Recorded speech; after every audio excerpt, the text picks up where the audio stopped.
And we welcome you to your Week 5 preview, Season 2, Episode 11 of Wilk and Wiss, your bi-weekly breakdown of Utah athletes in the National Football League. And we also like to highlight the fans here in the state of Utah. And we've got one of our guests who joined us a season ago on the show once again today. Greg Sterner joins us from his office at Utah Heritage Credit Union in Ephraim. Not Gregory. Usually that's the way we start this. I know. I'm sorry. I'm throwing it off. You're used to being that two-man crew, and what was it when Reese Davis was trying to do his thing and Pat McAfee jumped in? That the professional's doing his read. Let a naysayer know. Yeah, length. I thought it was going down. Joey Galloway and Desmond Howard's reaction to that. It might be my favorite game day clip ever. And any of them have involved Pat from the last, singing the Georgia song before picking Alabama. The Boomer Sooner from this last week was pretty great. Anyway, my Greg, point is I'm sorry to interrupt you there, Tedder. So. And see, that usually never happens on a broadcast, but that's usually because we open with Gregory. So appreciate you hopping on, my man. The reason we wanted to have you on, you had an awesome trip this last weekend. A little baseball was involved, but a trip to Soldier Field as well for that. Unfortunately, didn't get to see Puka Nacua play with him being on IR. Still, it's the NFL. It's the most popular event in the country in terms of sporting events. Your buddy Herm, probably the biggest Bears fan in the state of Utah. Is that fair to say? Like, he's got to be at least up there. If there's anybody else that goes to, 2, 3, sometimes 4 games a year in Utah, traveling around with the Bears and punishes himself with that fanhood, I would be surprised if there's anyone else. But yeah, he's a big old Cameron Hermanson's a big Bears fan. Yeah. What was funny about that is he's also Zane Anderson, who played at BYU and is now on the Packers. They're cousins. So we caught old Herm in a Packer jersey last year, which I that picture is just, if you know Herm, kind of priceless. The hatred that Bears fans have for the Packers is, I don't know, maybe Red Sox, Yankees. I mean, we're walking up to the Bears game the other day, and if you know Soldier Field, if you know Chicago, you walk a long ways. That Soldier Field is right by the lake. It's right by downtown. There's nowhere to park. You have to walk. You have to go under tunnels and everything. And under multiple different tunnels that we would walk through, a certain chant would start about what the Packers can do to themselves.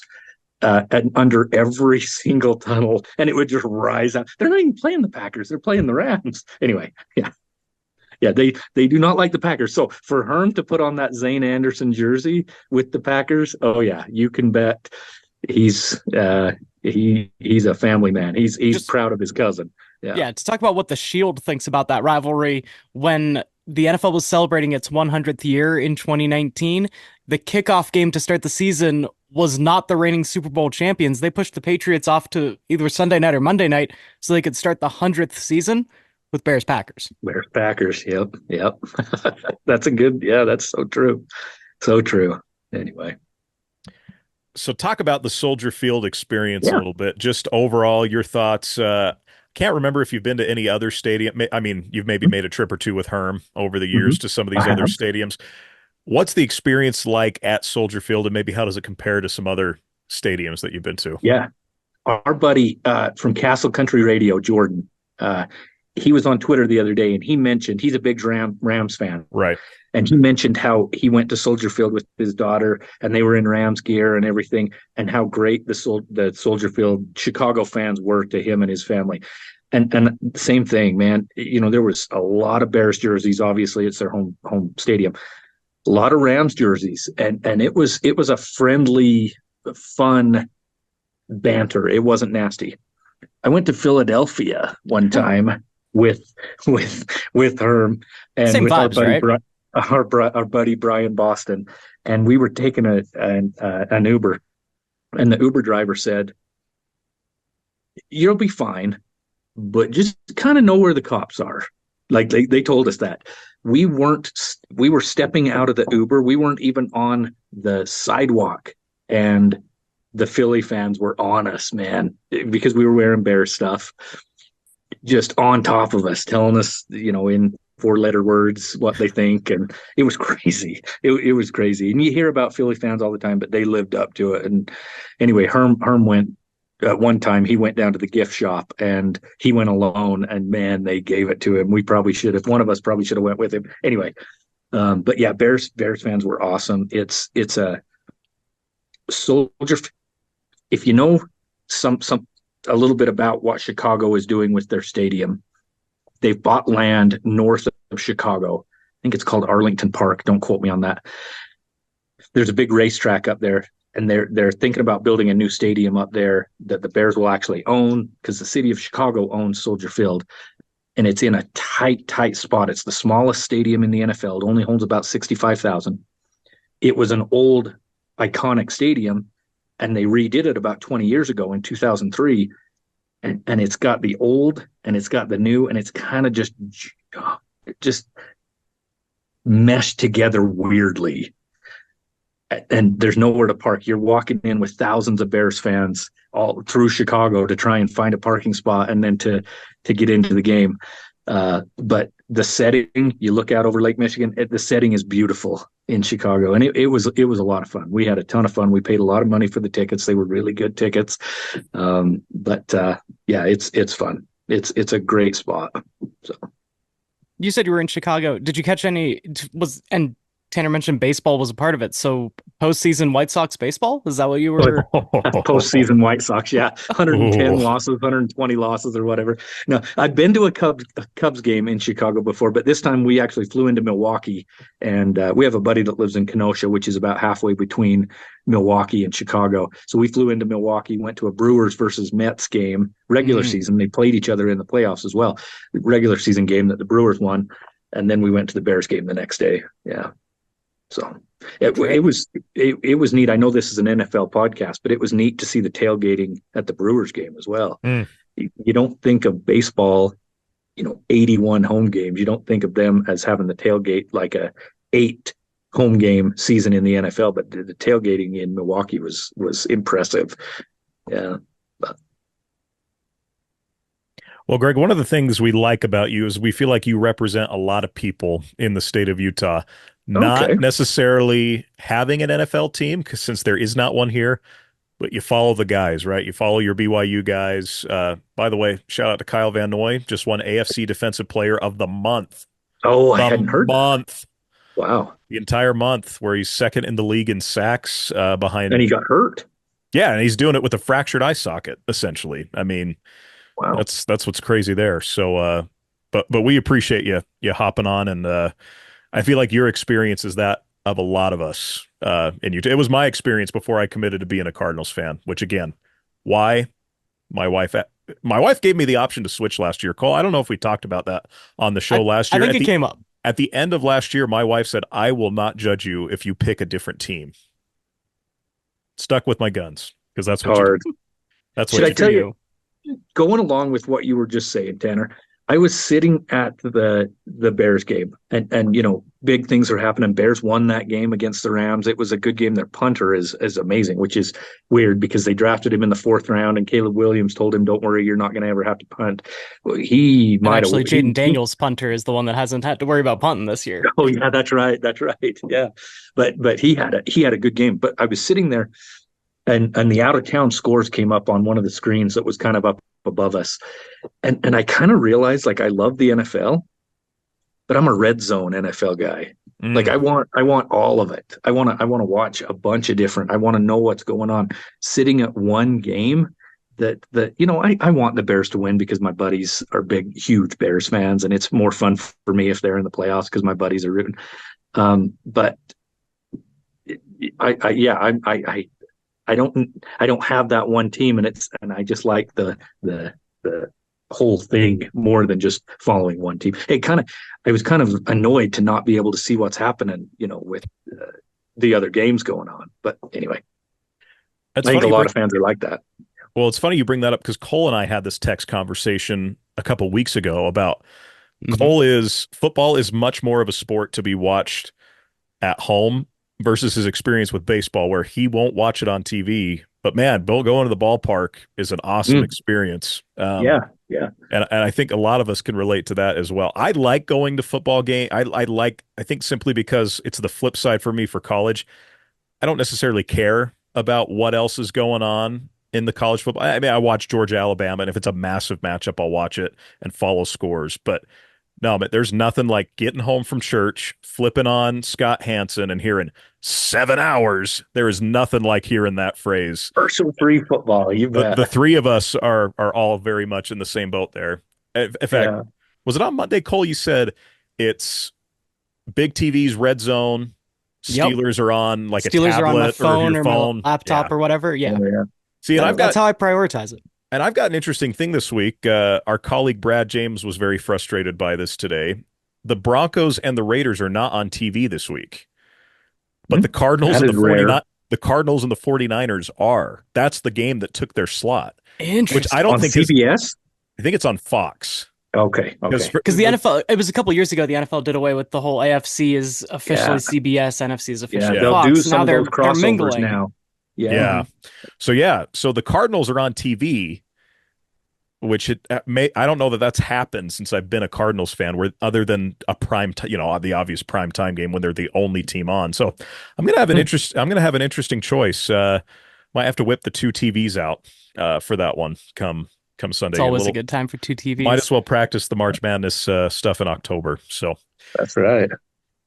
Well, gents, let's get to our pick'em. Cole, give us a recap. How did Jacob Habel do last week, and what number does Greg have to get to be? Oh, stop me if you heard this, but Jacob Habel is our leader in the clubhouse. He had 10 wins, and Habel was our last guest before the bye week starts. So, Greg, you're going to be playing from behind the 8 ball because there are 4 teams on bye this week. We will not be mentioning Detroit, Tennessee, Philadelphia, or the Chargers. So you've got 2 fewer games to try to make up the ground and get more than 10 wins, which is where Habel has set the mark. Wow. All right. And I'm on Tanner's little friend group, ESPN Pick'em, and definitely not near the top. So this would be an upset if I am in this week. So which reminds me, Cole, we need to get Joe Williams, a guy all 3 of us know well, on this show, because he's leading the Pick'em. The guy who out of probably everyone in that group knows the least amount of football, leading the group. So shout out to our guy, Joe. Brant needs to take him to Mesquite with him. Okay, let's get to it. Thursday Night Football, Tampa Bay is at Atlanta, NFC South Division match. I'm going with the Bucs, man. I'm riding Baker. I'm loving some Baker Mayfield football right now. The quote of the year on Sunday after they won, Baker, describe how hot it is out here. He had to change his pants at halftime. He's not going to have to do so on a night game indoors in Atlanta, but I'm taking the Bucs. That's funny. I hadn't heard that. That's funny. Falcons, great throwbacks, but the Bucs have the momentum right now. I'm going with Tampa Bay as well. You're picking against your hat. I've got a lot of hats. We worked at a hat store. We've so far no hat repeats, and in honor of Thursday Night Football, but I don't really have an Atlanta connection to talk about. Hold on. Tanner, Cole's going with the no hat repeats. Have you told him and I's conversation? We have not. Greg is doing a no hats repeat on our high school broadcast this year. Nice. Because I get made fun of for wearing my Detroit hat all the time by multiple people. So no, I'm wearing multiple hats this year and have not repeated yet. He has. Right. I did not put that together until right now. Yeah. That is great. No, okay. So it's my pick. I was going to go Tampa Bay. Did I hear Cole say Atlanta's going throwback uniforms? They did last week. I don't think they do it for Thursday night tonight. Okay. Because if they were going throwback, I would have switched to Atlanta. But I'm going to go Tampa Bay, which is against what Vegas thinks. Yeah. So I'll go Tampa Bay as well. Next one up, Sunday slate, the New York Jets and the undefeated Minnesota Vikings in London. Jets, early. So Sunday morning slate is going to be this one. Wild things happen in London, and the Vikings aren't really good enough to still be undefeated anyway. I think Flores' defense is going to make Aaron Rodgers very frustrated. He's already frustrated at his receivers, even the really, really good ones like Garrett Wilson. This was the biggest coin toss for me in picking, and I'm going to take the New York Jets. Yeah, I think this is a low-scoring game. I don't expect any fireworks coming from this one. I think defense travels a lot better in these kinds of situations. I'm going to go with the Jets as well. I just think the Vikings are due a loss. I'll go Vikings. Undefeated for a reason, just like my Cougs. Even if there's a little bit of luck. Sometimes it's better to be lucky than good. Yep. Speaking of teams that maybe had a little luck a few weeks ago and somehow getting a win, the Panthers on the road in Chicago, Herm's Bears, 4-point favorites at home. I'm sticking with Chicago. I think the Bears defense is real, and it's very good. That has been the consistent factor for Chicago. So I'm taking the Bears at home. Carolina got their one win from making the switch over to Andy Dalton. I don't think it can continue. And yeah, it's going to be the Bears defense. I've been picking the Bears more often than they have been winning because I've been waiting for the Caleb Williams emergence. And against Carolina's defense, now's as good a time as any. Yeah. That first Bears game of the year, you mentioned their defense. They pretty much won that game. You don't see that in the NFL a lot, scoring points and causing the turnovers like they do. But I'll go with the Bears as well on this one. Baltimore and Cincinnati, AFC North showdown between the two teams that coming into the season were favorites. And Cincinnati needs this win, but Baltimore is firing on all cylinders. I'm going to take Baltimore to put Cincinnati in a real hole. Cole, it's not September anymore. And I'm taking the Bengals as my upset this week. This is my big upset this week. I think Joe Burrow is firing on all cylinders after a couple of weeks. The question now for the Ravens defense, can they do to Joe what they did against Josh Allen and a Bills offense that was firing? I think they certainly are more than capable of doing it. Again, shout out to Kyle Van Noy. I'm just going with my gut. I think this is your upset this week. I think the Bengals get the win now that it's not September. I'm in a Survivor League with some people. If you don't know what a Survivor League is, folks, you pick one team to win each week, and you can't pick the same team twice. But you can buy back in if you lose the first week. Lost the first week picking the Bengals. Lost the second week picking the Ravens. I'm out of the league within 2 games, $40 down the drain. So, but I love Lamar Jackson, dude. I just love watching that guy play. I think everybody thinks of him like, Mike Vick, running around, which he's great at. But man, I love the way he throws the ball as well. I'm going with the Ravens. Tanner, didn't you also pick the Bengals in week 1? Jeez. No. In a Survivor? I did not. It was week 2. I went with Detroit over Tampa. That's what got me out of our Survivor pool, was thinking that Detroit, the way Tampa's run defense had struggled week 1, I thought Detroit was anyway. No, I picked against Kirk Cousins week 2 in a Survivor League against Philadelphia and paid for it. So apparently the three of us together are talking on a podcast and don't know anything that we're talking about. Yeah, Survivor pools have not been kind to me. I think I picked Buffalo week 1 over Arizona, and that was close. For a second there, That's thought true. Maybe I would have gotten out week 1. But what got me out last year was the Cardinals upsetting the Cowboys. I need to quit picking against my own team. You picked against your Cardinals. Wow. I've done it 3 times in 2 years in a Survivor pool, and I never make it past week 3. So, wow. Probably the most boring game of the week, Miami, Tua-less Miami at New England. Tyler Huntley has another week to learn the Dolphin offense. I think for that week alone, this gives Miami a low-scoring win. I see like a 13-10 kind of game because New England's offense is still garbage. They lost their starting center for the rest of the year, who was one of the few bright spots they had on offense. So I think Miami ends up getting a much, much, much needed win for Mike McDaniel. The New England defense might outscore both offenses, and I'm taking the Patriots. Yeah, I don't have a reason. I'll take the Patriots. I just think it's a boring game. But yeah, we'll stick with Vegas. New England. One might say 1 point favorite. We'll take them. One might say it's a poo-poo game, if you will. Yes. If you will. Miami back-to-back weeks as being in the most boring game of the week award. Which is crazy. They have Tyreek Hill and Mike McDaniel, and they're boring all of a sudden. Chuck it up to him. Yeah. Cleveland and the Jayden Daniels hot start Washington Commanders. I'm going to take Washington again. I really think Washington is the better team here. My gut is telling me Cleveland, though. The Browns' defense has still been solid.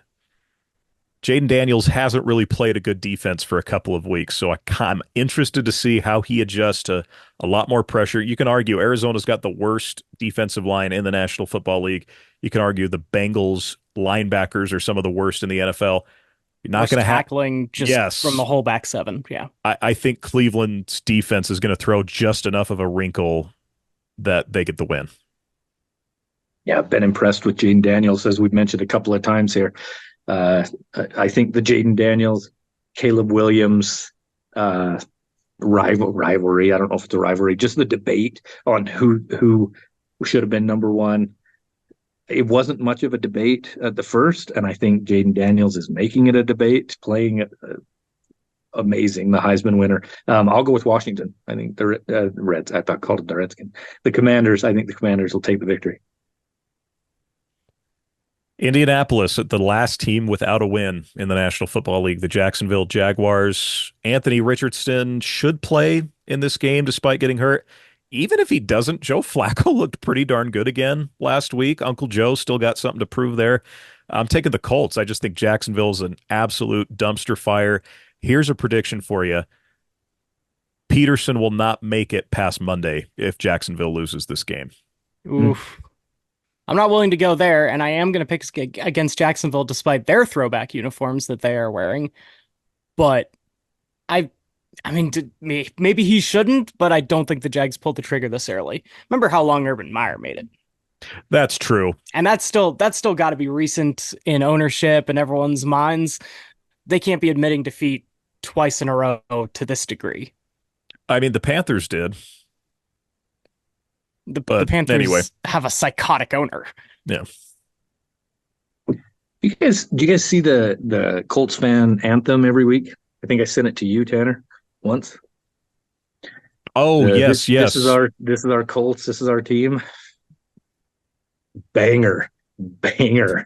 If for nothing else, I'm taking the Colts for that guy, dude. I watch those every week. They are the best things on the internet, man. That guy is awesome. I'm going Colts. Game of the week contender: Buffalo and Houston. Both teams have had weird missteps early on in the season, but they seem to be finding their groove recently, albeit if Houston had to do it against a winless Jacksonville Jaguars last week, and it was close. I'm going to take the Houston Texans. I'm going with Houston here, too. I think we got a little bit high on Buffalo after a couple weeks, and for a good reason. They were still playing the best football of anyone in the league through week 3. Baltimore exposed a few things. I think Houston and DeMeco Ryans are the type of staff and team that can see that and take advantage of it. I like a close game.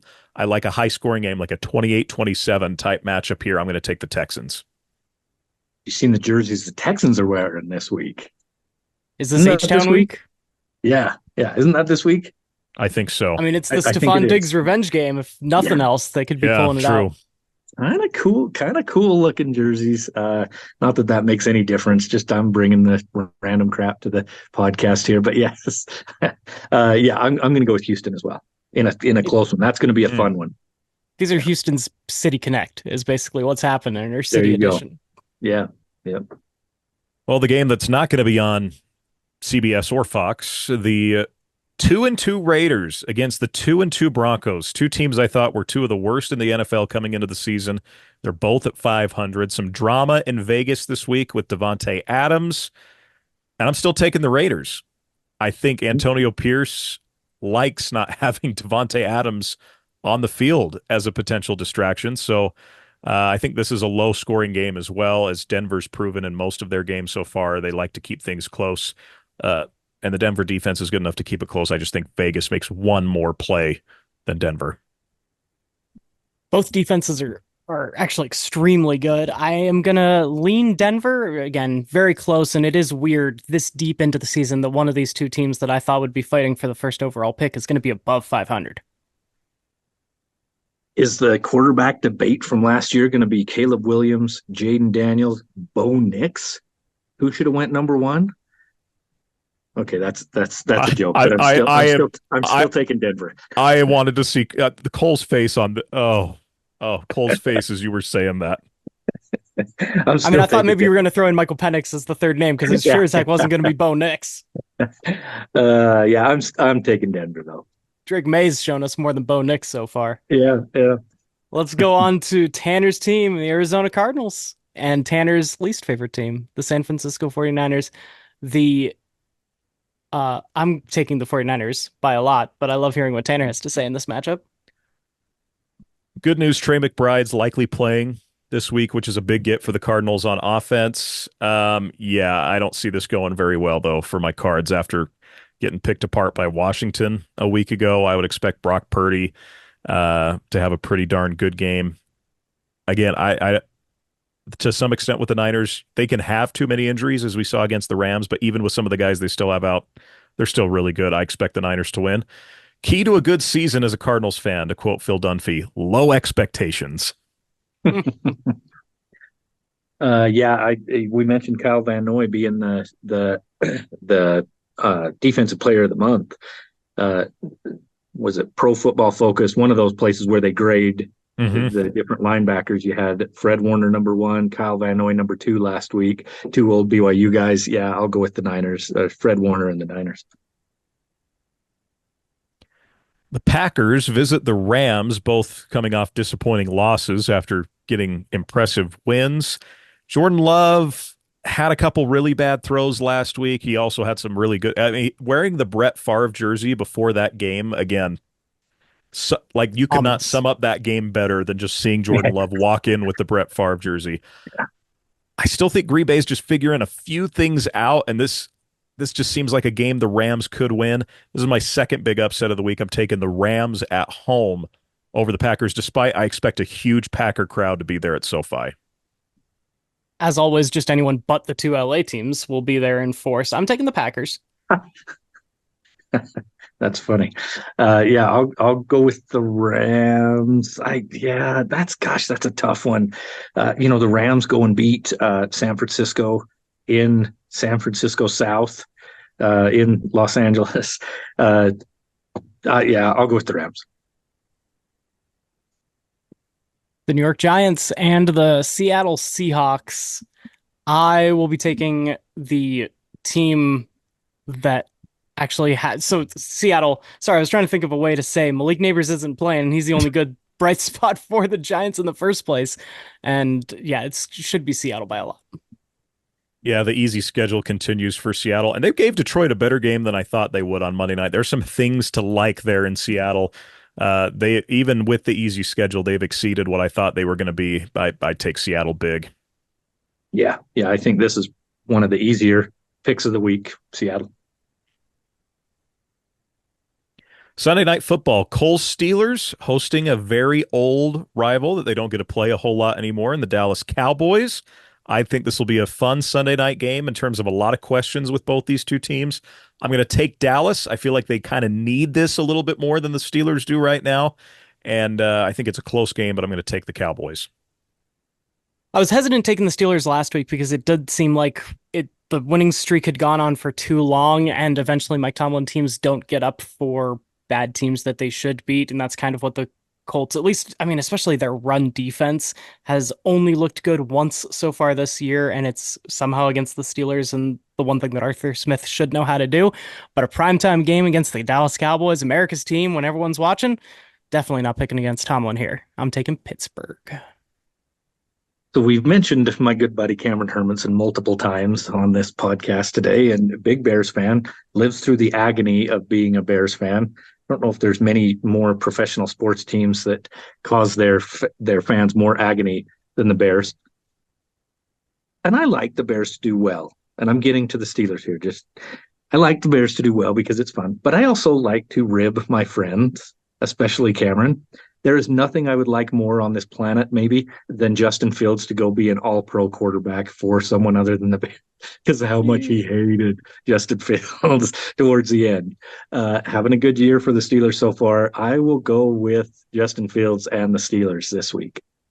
As someone that actually watched every snap and not just the red zone of when the Steelers were sort of coming back and the final stat line that made Justin Fields look good, it wasn't a good first half that he was. There was a reason that the Steelers were trailing, and it wasn't just an overcommitment to a run that wasn't working out that day. Justin Fields still isn't good, but the Steelers just needed something that wasn't disastrous after the past few years of Kenny Pickett, and he's at least doing that, which is nice. Yeah. The final game, Monday night, Kansas City in primetime yet again. This time hosting a team that surprised us out of the gate and then has lost a couple just funky ones, the New Orleans Saints. Are you really ready to pick against Andy Reid and Patrick Mahomes when everyone's watching? I'm not. Yeah, I'm not either. Even with all the injuries that they've got, Rashee Rice getting taken out by his own quarterback, just bad look for Kansas City. I don't think it's going to matter much. The Saints have a ton of injuries as well. After that hot start, they're just super banged up. Hope Taysom Hill can go because we see the numbers, what happens when he does. But yeah, I'm taking Kansas City, and probably honestly Kansas City by several scores. It was fun watching the Saints those first couple of weeks, right? Nobody thought they were going to be anything, and they're putting up 40 points left and right, just crazy scoring every time they touch the ball. Yeah, that's kind of slowed down for sure. It's tough to pick against Kansas City, even with the injuries like you mentioned. But so I'll go with the fighting Andy Reids.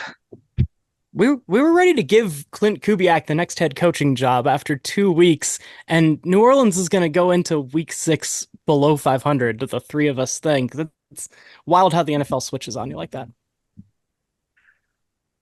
Gregory, my friend, I saved it for the end. Appreciate you joining us. Best of luck with the pick'em. Best of luck as you've got Manti's rivalry game tomorrow night against North Sanpete.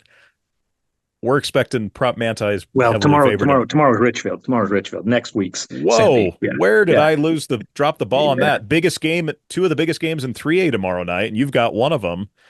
Manti Richfield, the rematch of the state championship game. Fun game. Richfield's still undefeated, so yeah, it's going to be a fun one. Best of luck to you on that. Cole, where are you at? This week's Provo. The Bulldogs. One of the easier locations to get to, Provo, and then next week I think is at Provo as well, but it's Timpview High and their new facilities up there. Ah, there you go. Yeah, I travel. My travel schedule is always a little bit easier than you guys. What do you do? I'll be in Nephi tomorrow night. Speaking of which, our man Blake Mangelson had a pick for BYU, the pride of Nephi. Got that pick last week. So, Greg, appreciate you joining us. Cole, always a pleasure, and you guys enjoy your NFL Sunday and some Thursday night football as well, and then Monday too. Yeah, are we really going to enjoy Monday though? Taylor Swift might. She might make her first appearance on the season. Look, Tanner, to bring you up, I can't bring you down without bringing you back up. We are starting the 55 straight days of football right now, where, we're doing it on Thursday, and we're doing it on Saturday, Sunday, and Monday, and there's college football in between. Everywhere in between. The best time to be a football fan is the month of October.